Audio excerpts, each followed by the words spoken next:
बिस्मिल्लाहिर्रहमानिर्रहीम। ये देखिए मक्खन, ये तकरीबन आधा किलो जी, आधे किलो से ज़्यादा हो गया, पता नहीं किलो हो गया या कितना हो गया। लेकिन हम 3 किलो दूध रखते हैं और उसकी जो मलाई बच रही है उसको मैं जमा करके रखती हूँ, फिर मैं इसकी लस्सी बनाती हूँ और मक्खन निकाल दूँ।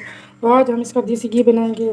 तो आज की हमारा रेसिपी है मक्खन से देसी घी निकालने का आसान तरीका। तो सबसे पहले हमने ये देगड़ी लिए, पतीला लिया, इसमें हम सारा मक्खन डाल देते।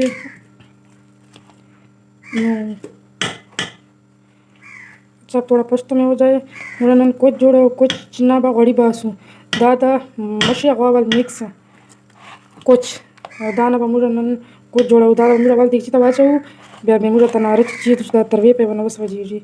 अच्छा, तो पहले हम इसको देगची में डाल के तंदूर में रख देते ताकि जो इसमें लस्सी है ना वो सारी जल जाए। जब लस्सी जल जाएगी तो ये घी निकल आएगा और लस्सी ख़त्म हो जाएगी। तो बाकी जो है इसमें जो चीज़ें डालती है घी में वो फिर मैं आपको दिखाऊंगी कि किस तरह इसमें डालनी है और कितना साफ़ शफाफ देसी घी निकलता है, वो भी घर में आसान तरीके से। जब मैंने एक वीडियो देखी थी उसमें उसने बताया था कि 2 किलो दूध से 1 किलो घी का निकालने का तरीका, लेकिन कोई ऐसा दूध नहीं होता जिसमें से 2 किलो में से 1 किलो घी देसी निकल आता है।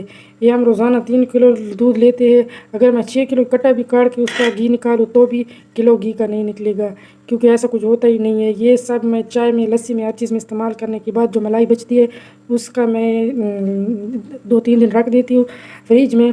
तो उसकी मैं मलाई की जो है ना लस्सी बना लेती हूँ। तो उसका मक्खन जो निकल आता है वो गर्मियों में देहातों में रोटी पे लगाते हैं तो रोटी पे भी लग जाता है और जो बच जाता है आप देख सकते हैं। ये तकरीबन मैं एक हफ्ते तो नहीं 2 हफ्तों का रख रही थी, तो अभी इतना है। अब बाद में पता चलेगा जब घी बनेगा कि कितना घी निकला है, तब इस बात का साबित होगा। लेकिन ऐसा कोई दूध ही नहीं होता जो 2 किलो से पूरा किलो घी निकल सके। ये सब ऐसे ही होते हैं क्योंकि हमारी तरफ दूध ज़्यादा होता है, लोग लेते 150 रुपये का किलो होता है, तो हम रोज़ाना के हिसाब से 3 किलो लेते। तो अगर इतना आसान होता तो मैं रोज़ाना के किलो किलो देसी घी का बना लेती, क्योंकि इधर 3000 का देसी घी का किलो है, तो हम पैसों से न लेते अगर इतना बनाना आसान होता। तो चलो जी, ये मैंने सारा मक्खन डाल दिया है, डब्बी बिल्कुल खाली हो गई है, देख सकते हो। तो अब इसको हम तंदूर में रखते हैं ताकि इसकी लस्सी जल जाए। फिर इसमें हम थोड़ा सा आटा डालेंगे और तो जब अच्छी तरह बन जाएगा तो थोड़ा सा 1 चुटकी नमक और 2 इलायचियाँ डाल देंगे।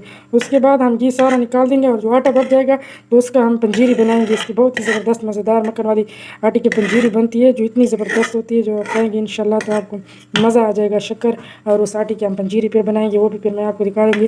पहले हम देखा इसका मक्खन निकाल देते हैं। ये देसी गांव में जिस तरह मक्खन निकलता है मैं वो आप तरीका आपको बताती हूँ। मैं सिलेंडर पे भी रखकर बना सकती हूँ, लेकिन आग पर जो है ना हल्की आंच पर बहुत ही मज़ेदार और बहुत साफ़ शफाफ घी निकलता है। सारा दिन तंदूर में रखने के बाद आप देख सकते हैं कि घी इस तरह निकला है। अब इसमें हम थोड़ा सा आटा डाल देते और वो मिक्स कर लेते।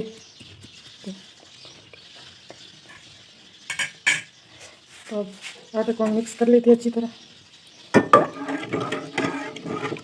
और आग हल्की कर देते, आंच हल्की कर देते, तो ये हल्की आंच पर पकता रहेगा।